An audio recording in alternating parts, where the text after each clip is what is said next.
We are live. All right. I'd like to apologize to everyone first for my crappy setup. I just moved and I'm still getting it all figured out. However, most importantly, check out my new shirt. This is what an atheist looks like, which kind Larry, the Christian, has agreed to let me join him in church wearing this shirt. Yes. So I'm very excited about that, which is going to be this Sunday. At what time?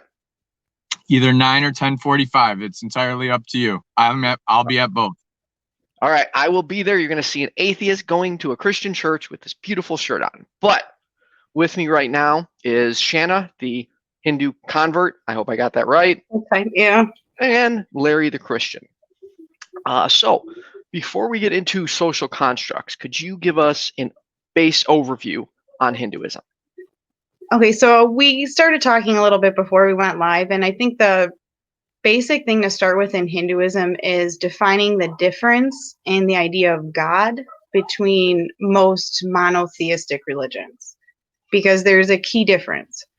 Hindus believe in one universal God, similar to Christians, Muslims, Jews. We believe there's one universal, formless God, but we believe that we're connected to that God differently. In most monotheistic religions, someone who worships God believes that they are separate, that their soul and God's soul are two separate entities. And in Hinduism, Hindus believe that the personal soul, or Atman, is... Sorry, you say Atman? Atman. Okay. Which is our personal soul. It's the part of us that is God. And so that our personal soul is God. It is a part of God. It is just like a drop of water is to the ocean. And so we're separate from it, but only for a time, and we will return to it. And so we don't see that. We see the divinity within ourselves as we do within everything. Okay. So that's kind of the key difference, I guess. All right. So within that construct, correct me if I'm wrong, there is a genuine universality of all reality. Everything is connected. Everything is, for the most part, equal. There is essence to everything, correct? Correct. Yes. So when getting into, and I'm jumping ahead, and I apologize, Brandon. So when you get into social construct and morality, chopping down a tree is different from killing a human being. How? Okay, that's actually a really good question. I would say now each one of them is killing, but there are perhaps different circumstances in which those are allowed. For example, in killing a human being, that is pretty much going to be reserved for self-preservational type situations. And killing a tree is, for necessity and not in excess. So is it still morally wrong from your standard? From your standpoint, worldview? To kill a tree or to kill a human? Yes. Sorry, to kill a tree. Obviously, I would assume killing humans wrong. I would say to kill trees in excess is wrong. To use a tree for, to kill trees at the rate that we in our current time are doing so, to where it's creating climate issues. And I believe in global warming because I know science. All right, so I don't want to pound on this, but I have to just a little bit. Do you use toilet paper? Yes, I do. Okay. Do you use Kleenex? Interchangeably, yes. But okay. Do you use paper napkins? Paper napkins? Yeah. I have used paper napkins, yes. Do you use paper at work? Get to the point, Larry. I get what you're saying, and I would say this. I would recognize that my behavior is not as pure as it could be, and I am no guru or saint. Okay. But Hindus would recognize that that is an imbalance in our behavior in current society. All right, and I'm just gonna go out on a limb, and I'm gonna assume that you don't kill people, right? No, Okay. killing people would be in the like absolute restricted circumstances. So, for example, one Hindu book or text, and it's not actually a primary text, but it's the Bhagavad Gita. It's a common text used by Hindus, and in that the main character has an issue where he's a warrior at the time, and he's concerned about killing the people on the other side because he kind of says it's taking a life either way. And God comes to him and goes through the idea of Dharma and explains that in certain situations, because he's a warrior, part of his duty is to protect his civilization. So in this instance, that would be allowed because his dharma as a warrior would allow for that. So Hinduism would, I guess, prescribe certain situations, but again, it's only going to be when for self-preservation. He's protecting his community. And by the way, if you're just tuning in now, if you want to ask a question, feel free to put it in the comments. Shanna is a Hindu, Larry is the Christian, I'm the atheist. Sorry, Larry, go ahead, continue with what you were saying. No, I like I said, I didn't want to pound on it. I just needed to clarify because you know how I am. I'm all about consistency. Yes, I agree, man. You call me to task constantly, and I give you credit for it. And so, if I'm understanding by your worldview, Shanna, it is wrong to cut down any trees. Is that correct? No. I would say that it's okay to cut down trees because humans, we do have purpose for using them. But I would say So wait a second. I'm sorry. Because I'm learning your worldview. I know very, very little about the Hindu religion, the Hindu worldview at all.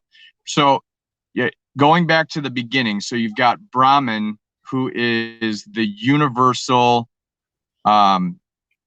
immaterial, supreme God that is found in everything and everyone. So even killing a tree out of necessity is still taking life out of the force of Brahman. Yes or no? No, because it's still, even when the tree is cut down, it becomes an inanimate object, but it is still part of Brahman even at that point. Because in Hinduism, as I talked about, we have aspects of God, and we define those by calling them gods. So those are the multiple gods that one would see when they're on, when you look up Hinduism. There's like a god of logs, and then there's a god of trees that are still have roots, and then there's a god of the leaves, and then there's a god of like, right? But no, not necessarily. Let me try and there's a god of Crete. There's Brahma, not Brahman, the N changes it. Brahma, who is the creator god. Then we have Shiva, who's the destroyer, and Vishnu, who is the preserver. So we recognize that destruction is also part of God. Right. So we don't have a devil, and we don't have a duality. So we see the destruction as also being part of God. All right, so let's try and simplify this. All right, so it's necessary to a certain extent. So sorry, my kids are saying something. Sorry. Let me try and simplify this. So from an atheist standpoint, how am I supposed to determine which tree is, I'm trying to think of how to word this, which tree is morally acceptable to cut down and for what reason? Because from how I see it, it should be consistent in whichever way you decide. So how do you determine when it's acceptable to cut down a tree when it's not? I guess we would say we would want to Hinduism is about balance. So again, since there aren't set, this is right, this is wrong, it's knowing it in the situation, analyzing the situation for the correct balance, it would be what is needed versus what damage does it cause. So would I say that, are we going to cut down every single tree? No, because that's going to create an imbalance. That's going to, you know, for us and all living things on this planet, that's going to be a major catastrophe.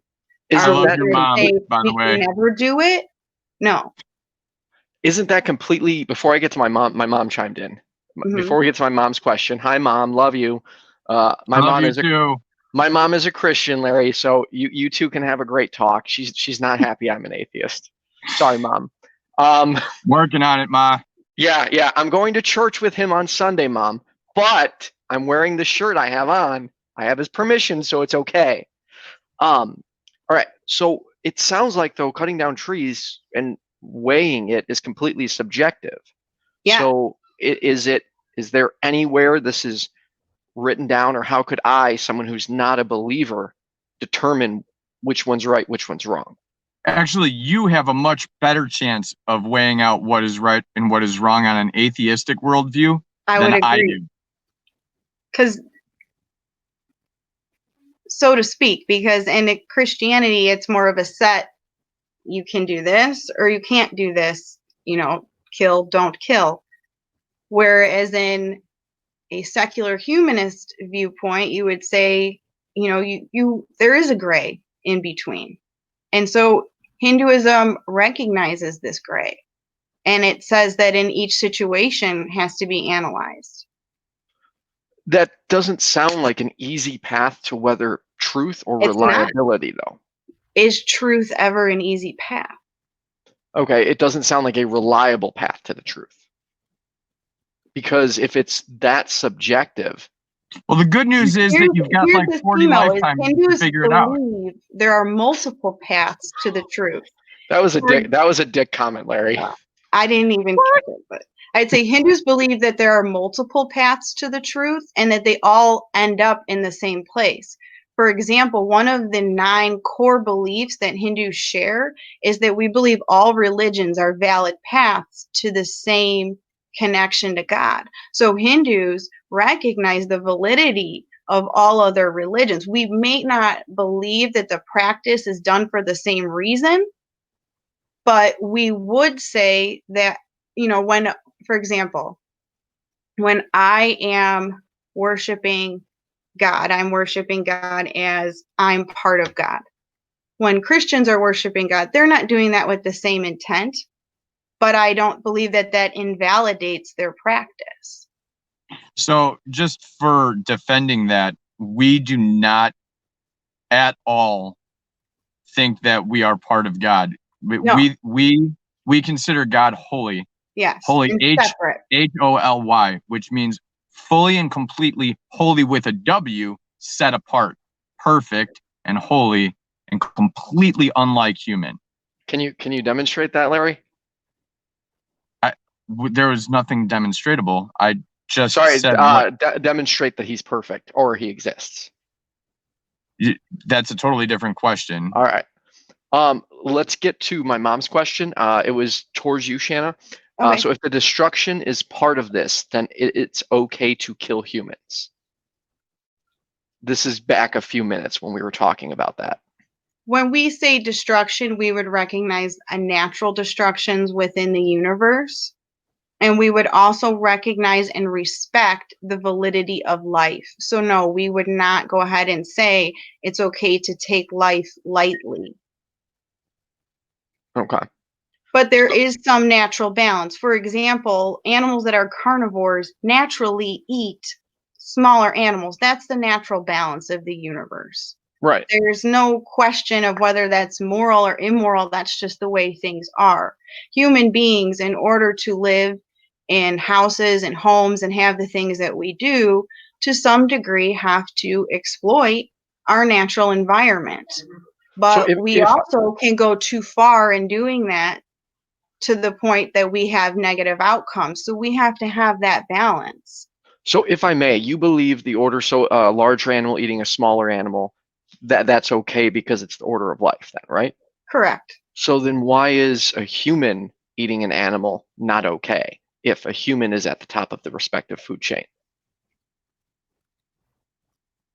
I would say it's not that we would say that it is like a sin, like you're going to hell, because again, we don't have hell. Right. What Hindus believe is that there are certain practices to follow Dharma, which is moral practices that we would take on in order to live a life where we're not attaching karma to ourselves. So the less karma that we're building up, the quicker that we will escape the cycle of reincarnation.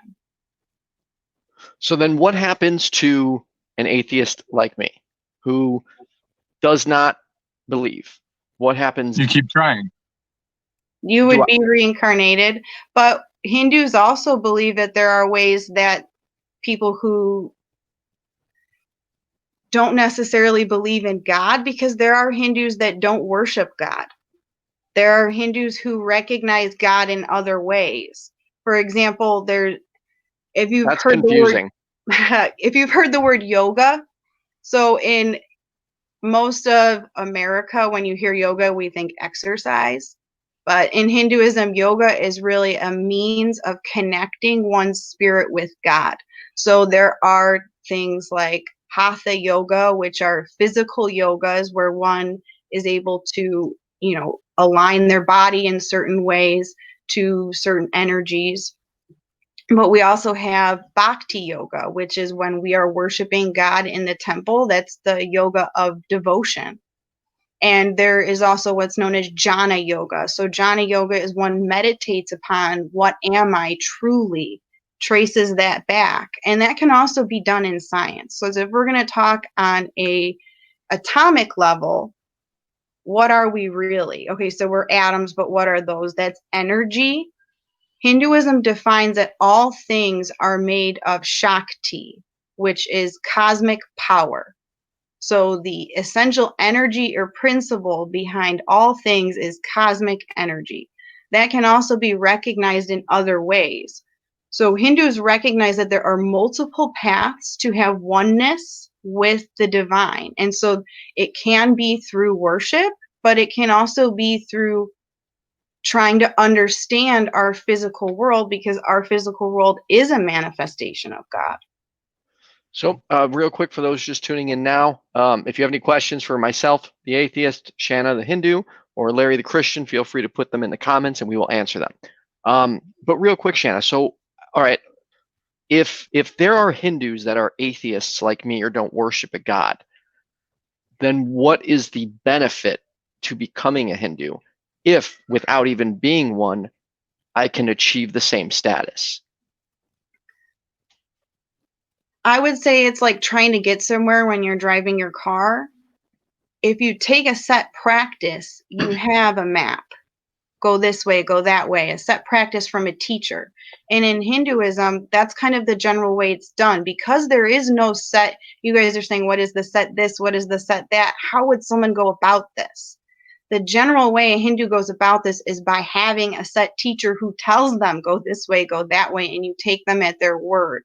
So you would see them for their holiness, you believe them, their practice, that's what you want to follow. And we have thousands of different practices, all of them incorporating different, rituals, different mantras, believing, going to the different gods that are all, again, different aspects of the one. So how exactly can a Hinduism be reliable if you're saying some look to a god or believe in a god and some don't believe in a god at all? That seems polar opposite. We would say it's not necessary to realize one's oneness with the universe. Devotion is only one pathway. So if we're both trying to, like I said with the car metaphor, if we're both trying to go to the same place, I could take the highway, you could take the back roads. We can both get there in different ways. So for one, I don't believe in karma at all. So to give you an example, from my understanding of karma, if right now a baby is born and that baby gets killed, according to karma, that baby deserved to be killed. I don't believe that. like, to me, everything doesn't happen for a reason. There's not karma in everything. That's just a horrible tragedy. It's not related to something they did before. So can I take it one step further? Please. So in my very flawed understanding of karma, natural disasters are karmic justice. Earthquakes, tornadoes, blah blah blah. Those are karmic justice, correct? Right? Again, we don't necessarily see it that way. We see, again, events can play out, which, again, because of someone's karma. So yes, sometimes bad things that happen to us are meant to give us a certain lesson. And maybe in this lifetime, it doesn't make sense, but maybe, yes, something in a past lifetime, this lesson was needed for some reason. And again, from our viewpoint as a human, that might seem kind of harsh, but all things, we believe, truly are part of that universal spirit. Okay, and so would we say a natural disaster is karmic justice? We wouldn't naturally say that, but we would say that in nature there is destruction. And yes, from our human viewpoint, from a cultural viewpoint, we recognize that as being a negative, but that is recognizing nature from a human mind point. And Sure. We have to recognize that part of God is nature, free of human judgment. And so there are things that take place in nature because that's the natural order. And it's not that it's right or wrong. It's just the way things are. The way it goes. Yeah. So then I want to jump back to the real quick, the baby analogy. So you believe in karma, correct? Correct. So am I correct in saying that your position is, by your worldview, if a baby gets killed, that was karma for something they had done even in a past life? I would say not necessarily, because all of our karma is entwined with us as well. For example, it can be believed that the abuser in one lifetime is the victim in another, and those roles interchange until the cycle is broken. And so we are going to continue to go through different lessons. So I have a question. Yes. Sorry. Is there any way to get kicked out of the reincarnation cycle other than achieving enlightenment? Any other way? No. So you just keep going until you figure it out. Yes. Okay. Or the world ends and everything goes back to being one. Because Hindus believe that the universe is cyclical, so we believe it's been created and destroyed many times. So, okay, I guess one, do you think the Big Bang happened? And is the universe 13.4 billion years old? 13.9. 13.9. So in no Hindu scripture Larry. does it say the Big Bang happened, but Hinduism is a 7,000-year-old religion. In what they do say, can it be consistent with an idea of an expanding and collapsing universe? I would say yes. Okay, so the question, if I understand it correctly, based on everything else that you've said so far tonight, the Big Bang very well may have happened, but it probably wasn't the first time. Correct. So there could be, you're saying, so you do believe the universe is 13.9 billion years old, correct or incorrect, based on current science? Yes. Okay, so are you saying there could have been multiple occurrences like that? Like there could be another universe prior to that? And correct. And I mean, and that is kind of the debate within science is, absolutely. Does it expand, collapse, and then given at that point all of the heat from being collapsed into that small of space, the energy would want to then expand and have that process go all over again. So the science behind it would kind of be consistent. So I guess in that, I would say that what I believe in science and what my spiritual practices say, I don't think they conflict. Okay, I see you smiling, Larry. You look like you want to say something. No, I'm gonna butt out on this one. No, you can't butt out. Jump in. No, so it's inconsistent with science based on the basic Which part? observable, Which part? the universe collapsing upon itself and then exploding back out, and then collapsing upon itself and exploding back out. It defeats the current laws scientific understanding of the Big Bang is that it very likely collapses and expands over and over. Because as it expands, okay. the pull of gravity eventually pulls matter to constrict back into a pure energy state. But then in that state, the heat is so great that it's going to then have the opposite effect and want to push it and expand it out again. So you're saying I want to make sure I'm not misunderstanding you. You're saying the Big Bang essentially was, I thought it was continuously expanding since. You're saying that is a current debate within, that is the two debates within the Big Bang, is that some people believe it's ever expanding and some people believe that it is going to, because of gravity, collapse again at some point, which would then also trigger it to re-expand. Yes. So there are, within science, both of the debate is still out, so to speak. So if you were to believe in the collapsing, expanding viewpoint of the Big Bang, it would be consistent with how Hindus believe that the universe creates and destroys itself many times. All right, so let me jump off topic real quick. You and I seem to be fairly closely politically aligned from everything I can tell, or have very similar views. So if from a secular humanist standpoint, and you're from a Hindu standpoint, and you and I both share a lot in common, what would the benefit be if I'm on the same roadmap as you? I would say that believing in God helps to recognize one's oneness with the universe faster. So I guess it would quicken one's speed to self-realization, but it again doesn't necessarily have to. So if you're able to recognize self-realization through other means. How would you define oneness with the universe? Like, how do I know if I'm one with the universe? You can use a lightsaber. That's the Force. Yo, you're a Star Wars nerd too, aren't you? Yes. Yes, that's right. Oh yeah, because you have like a May the 4th wedding, correct? Or yes, you have like a wedding picture that says May the 4th. That's super cool. Sorry, I got excited. Star Wars got mentioned. You were saying?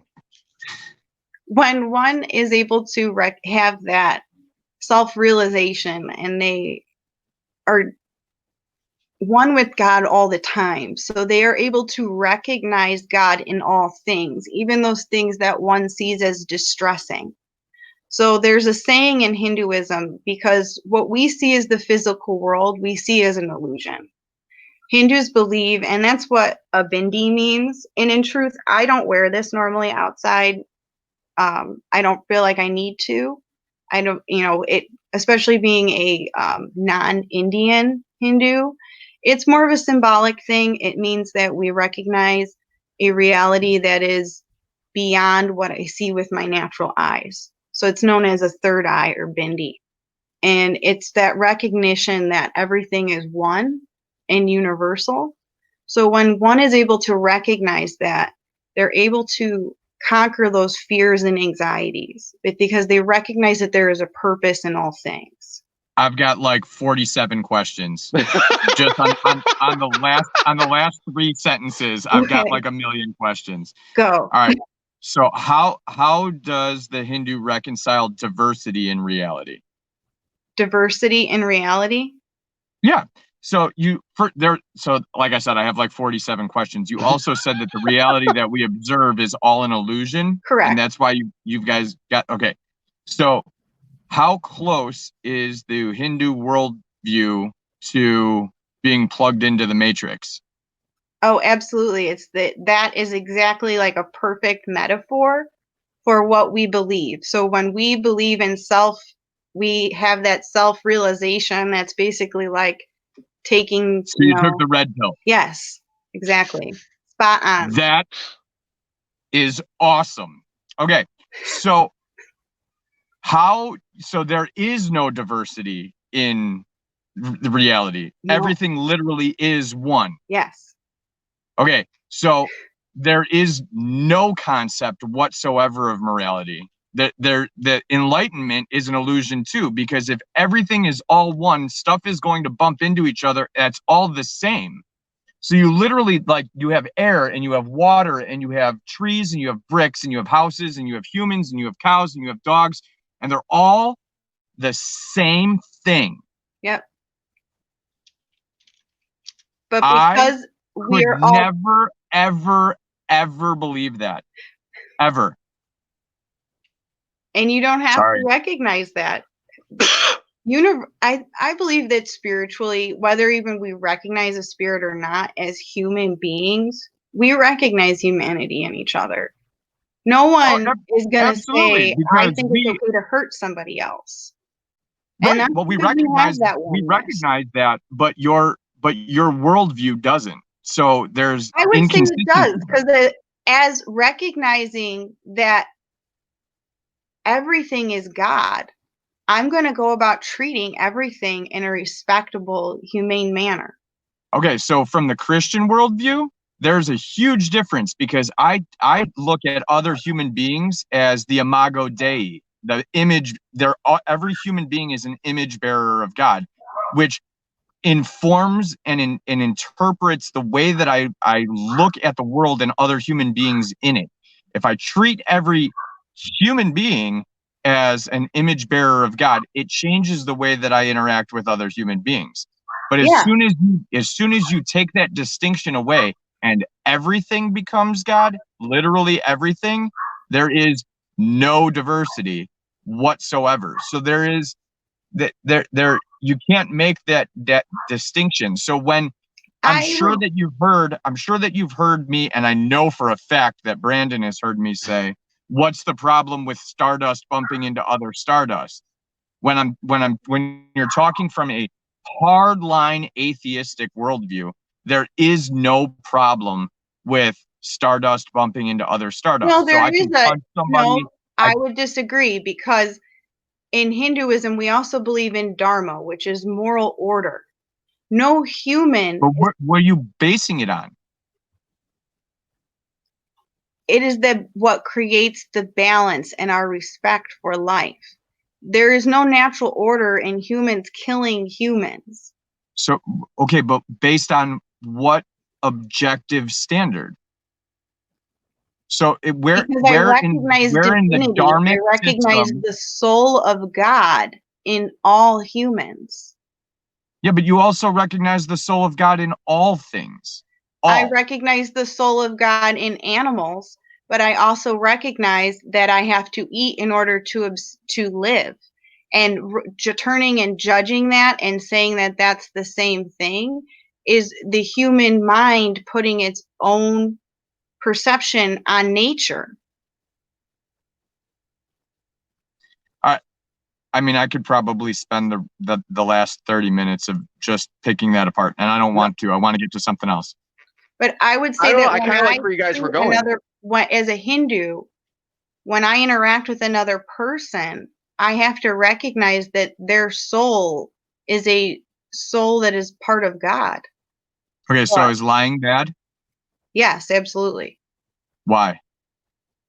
Because truthfulness is what allows us to have that oneness, that connection with others. When we are going against our unity, when we are breeding illusion, we want to get past the illusion, the imperception that most people have. What we recognize is that what we see with our emotions and our thoughts is sometimes just our perspective.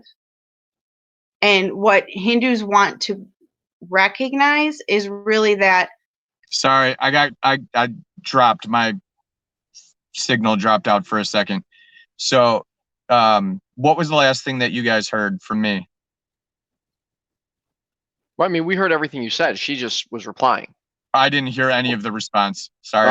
Where did you leave off, or what did you hear I said the last thing that my screen went completely black after I said that you're not lying, that you couldn't base it on how you connect with God because you're already connected. There's only one. There is only one. So you're part of the one. I'm part of the one. He's part of the one. My car is part of the one. We're all you were asking about lying, why we wouldn't lie. Yeah. And because in order to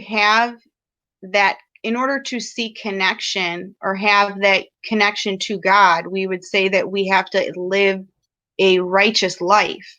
We have to righteous based on what? Based on what we have in our spiritual text. So the Vedas do lay out the spiritual texts that we do have are the Vedas. Well, we have many spiritual texts. The principal ones are the Vedas. Okay, and where did they come from? We believe that they were given to the rishis as they were in deep meditation, and we believe that they were, some of the first people in about 7,000 years ago. Okay, so it was revelation from Brahma to these people? Yes, and on the nature of God. Okay, so as the Hindu sees God. All right, great. So then you've got a shared nature of God. Part of that nature is the creator of life, and part of that nature is the defender of life, and part of that nature is the preserver of life, correct? Creator, destroyer, preserver. Okay. I think I said it right. Yeah. All right, cool. So then by the very nature of God, the very nature of the God or the three people, the three aspects of the whatever, the very nature of that God is contradictory. From our human perspective, because we see it as separate, but when we see it as cyclical, we can see it as one.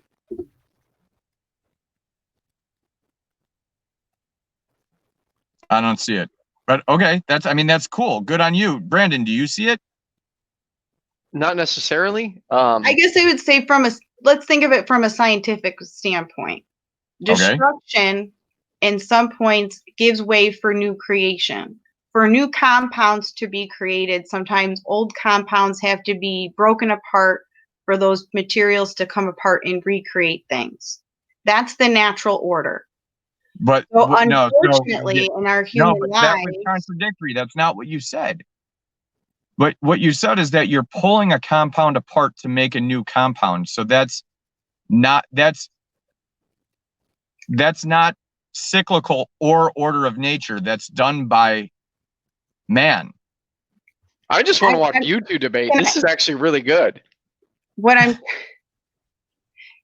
I'm trying to explain is that we have something, the pieces are taken apart to create new things.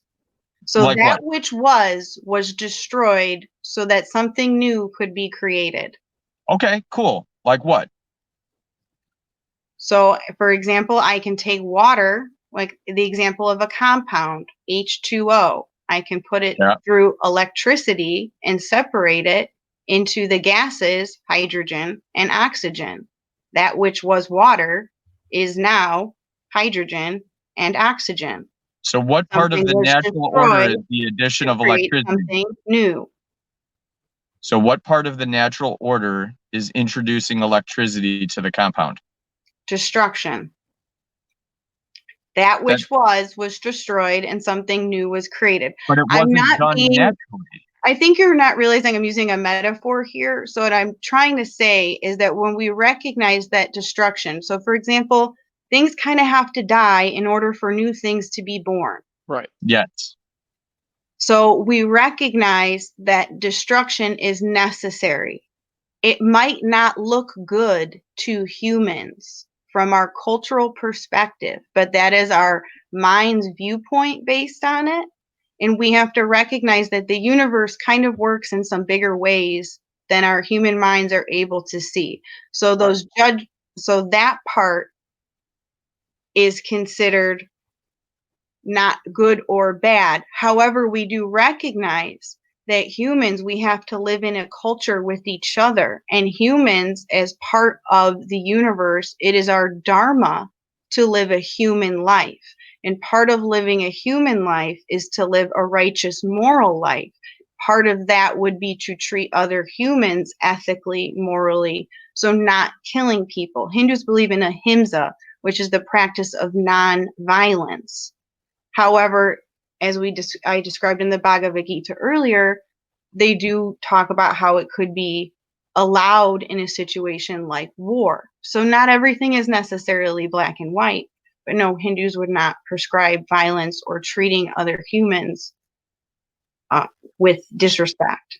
So I obviously am a very peaceful person these days, and I don't want harm to come to anything, to the point that even as a meat eater, I feel guilty. I'm like, it might be actually more moral of me to stop eating meat.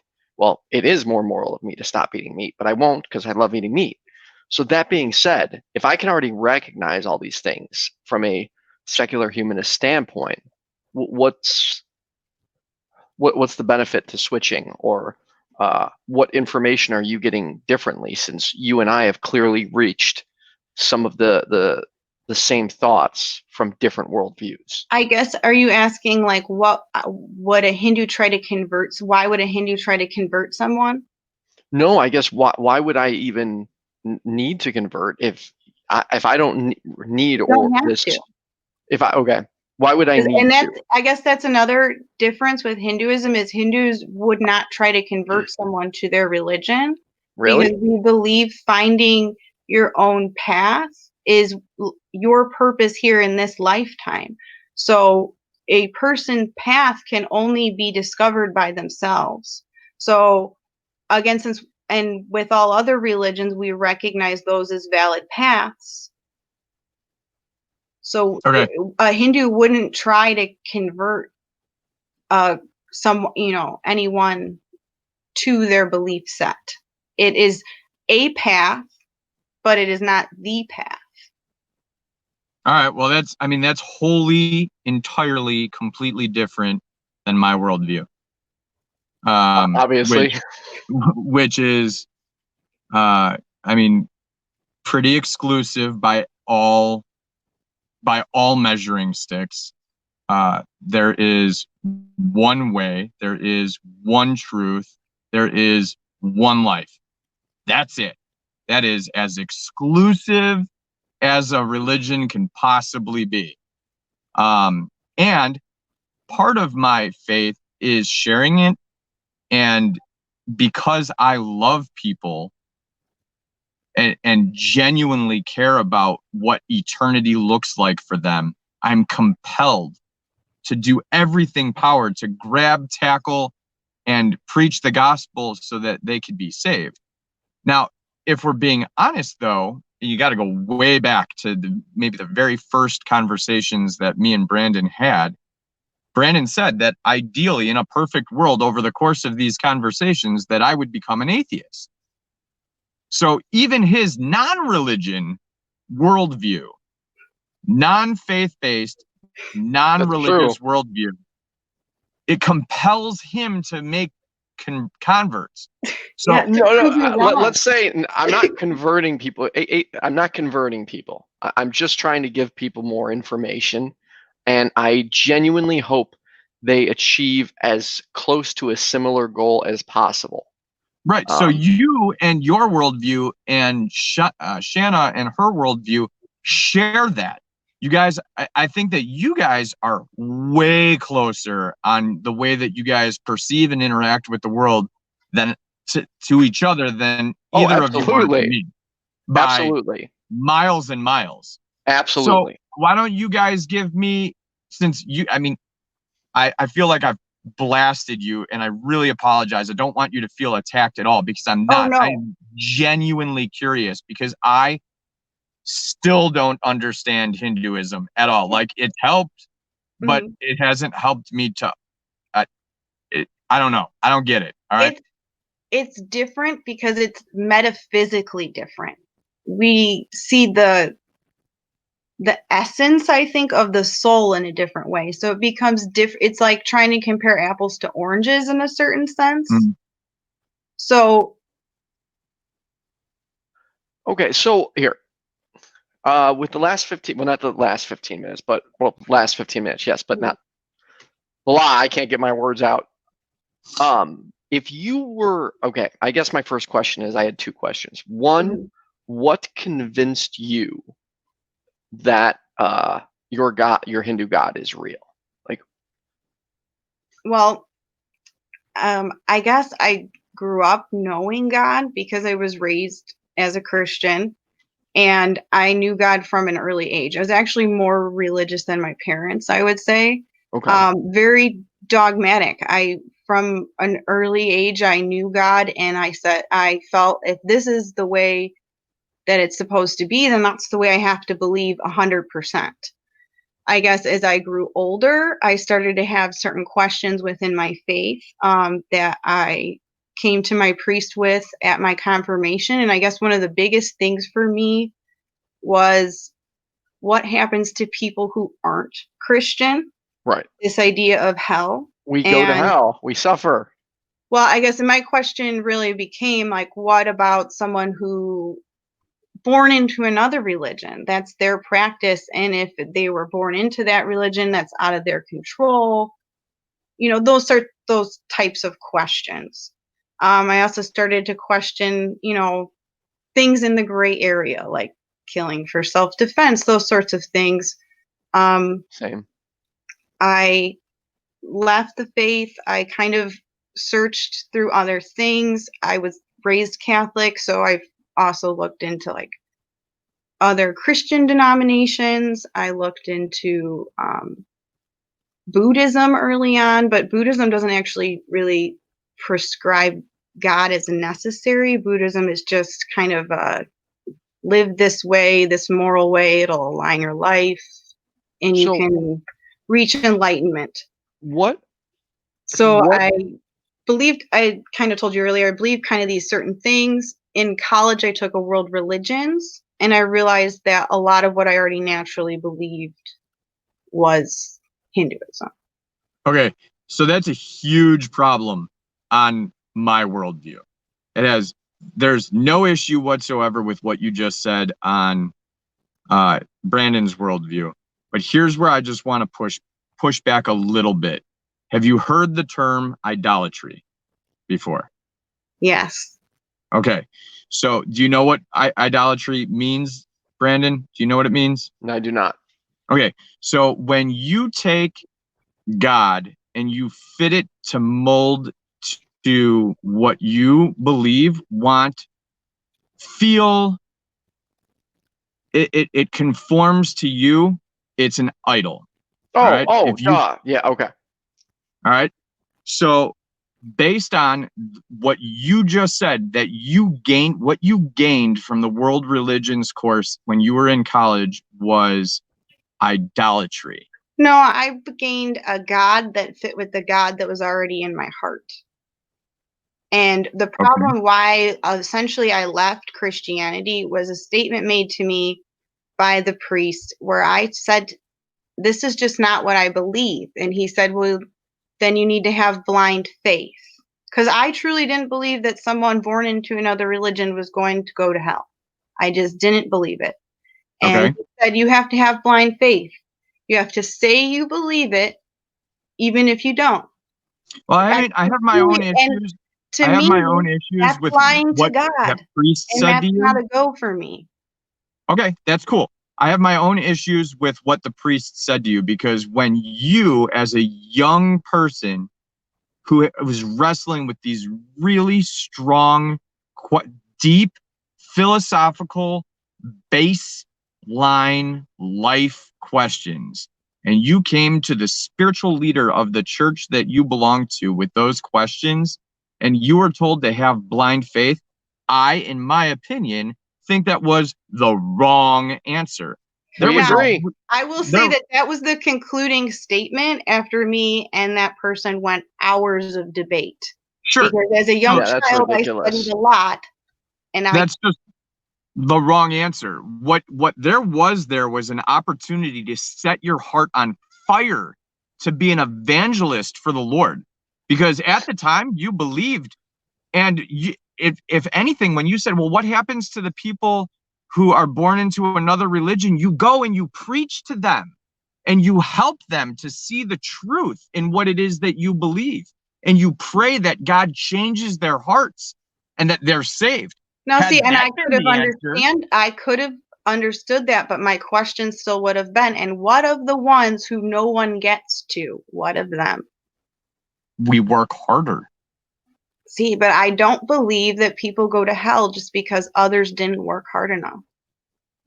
Well, they go to hell because they don't believe that Jesus Christ saved them from their sins and put them in a right relationship with God. And if they lived a life where they weren't introduced to that specific form of God. So here's what the Bible says about that. The Bible says that the wrath of God is put on display for all to see through all of creation, so that no man is with excuse. So you can just observe the world around you. And Brandon, we're not going to start all over again. So just, you can observe the world around you and you can see creation and know from creation that there is a creator. Correct. Then from that point, knowing that there is a creator that is holy and greater than you are, you know that you are at odds with that God. It is now on the individual to seek how it is that they find reconciliation with God. So you pair that up with the evangelistic efforts of the church, and that is how people get saved. Now your statement you said about how we know God by just looking at the world. But does God care if I get his name wrong? Does it matter? I would say most spiritual practices throughout religions are pretty comparable. And that if we know and try to seek God, does it matter how we do it? Okay, so let me do a litmus test with both of you guys. If let's just assume for 1 second that the 10 Commandments are the moral law given by God. All right. And I realize that this is a God that neither one of you guys believe in, but I just want to show you the state of affairs of all humanity. Okay. All right. So do you guys think that you are good people? By my own standard, yes. Yeah. Okay. Shanna? Yes. Well, I should say I sure hope so, and I try my best to be. Same. Okay. Those are all valid answers. And I would also argue that when it comes to the 10 Commandments, except for maybe number 1, I think we agree. Okay, so then let's finish the test. So, how many lies have you told in your life? Neither of us can count that. No. Or more than one, though? Of course. Okay, cool. Everyone has. Okay, so what do you call a person that tells lies? A liar. Okay. Have either of you stolen something regardless of its value? Yes. In your life? Yes. Yeah. Yeah. Okay. Me too. Cool. So what do you call somebody that steals things? Thieves. Thief. Okay, cool. So have either of you ever taken God's name in vain? Yes. Yeah. Yes. Okay. That's called blasphemy. It's a big deal in the Old Testament because God said you could kill people for it, but we're going to keep moving. But you don't follow the Old Testament, so that's irrelevant. No, that's not true. That's a totally another conversation that I would love to have. Wait. That is not true. Wait. So you stand by the Old Testament? Because that's got some pretty immoral stuff in it. You can't have the New Testament without the Old Testament. That's another conversation. Let's finish. Hold on one second. You and I are going to finish that sometime. Books outside of their context of time. So then Jesus said that if you look at another person with lust in your heart, you've already committed adultery with them in your heart. Have either of you looked at another person with lust? Absolutely. It's human, although I don't agree with that statement. Okay. And then have either of you guys had sex outside of marriage? I'm assuming all three of us have. Okay. Awesome. So then by our own admission, I'm not here to judge. I am not judging you. But by our own admission, we are liars, thieves, blasphemers, fornicators, and adulterers at heart. So if you stood judgment by a holy God, would you be rendered innocent or guilty? Okay, innocent or guilty of what? Of the law that guilty of, by your standard and those commandments, guilty. Guilty. Shanna? By same answer. Okay, me too. Guilty. Okay, great. So if we're now standing in front of the holy God again, and now we've been judged as guilty, so where are you going, heaven or hell? According to you, hell. Okay. According to me, we would be given a path to help one recognize one's wrongdoings and how they did not connect to the balance and oneness of others, and try again. All right. So does that concern either of you? Because it concerns me. And that is why I bother talking about this stuff. Because do either of you know what God did, rich in mercy, to save wretched, guilty sinners like you and me? No, but I don't believe him, so I believe he exists. All right. Okay, so that's fine. But there was a path that was given. And that path was, he sent his only begotten son to die on a cross, pay the penalty of our sins. The legal implication of which is, think of it in terms of court. You go to court and you've got 6 speeding tickets, but somebody else pays your fine. The judge is legally within his right to say, hey, this is a really big problem, but somebody paid your fine, so you're free to go. There is nothing wrong with that. That is the legal ramification of what happened on the cross. And I have a different viewpoint because, again, Hindus, we don't necessarily see sin. What we'd see more is an imbalance. Now, I don't believe anything like lying, stealing. None of those things are good ethical practices. But do humans participate in them sometimes? Yes. Why? Generally due to our fears and our anxieties that we have for whatever reason. And those are because we live within a culture. We have certain things imposed upon us, and living in a culture is a good thing, because when we live in a state of nature, we're completely at ends to whatever violence or negative things the universe can have. So as human beings, creating a moral, ethical culture for ourselves to live in is part of our Dharma as human beings. Right, and an atheist would say that is promoting the survival of human beings, and a human secularist would say that it is for the best good of human beings. But I personally think that, and this, you're gonna hate me, and I apologize, but I don't find a philosophical justification for doing the right thing in either of your worldviews. And that's why I bother having these conversations. So I guess in doing the right thing, Hindu doesn't blemish their soul and is able to escape the cycle of reincarnation, which essentially would be like a similar idea to heaven, to obtain moksha. All right, so we just got like probably 2-3 minutes left, so we got to hit a few things home real quick. My mom chimed in one more time and said, God is all loving and he forgives. Thanks, Mom. I hope he forgives me for being an atheist if he exists. Okay, so Shanna, if you certainly will. Well, hey, so what if I go to church every Sunday and I don't believe, but I'm still going? Well, does that count for something? Nope. Such a shame. That guy is an ass. Never mind. I don't want to be blasphemous. All right, Shanna, if you were to, in just a minute, convince me not to be an atheist? Convince me to join your side in 1 minute.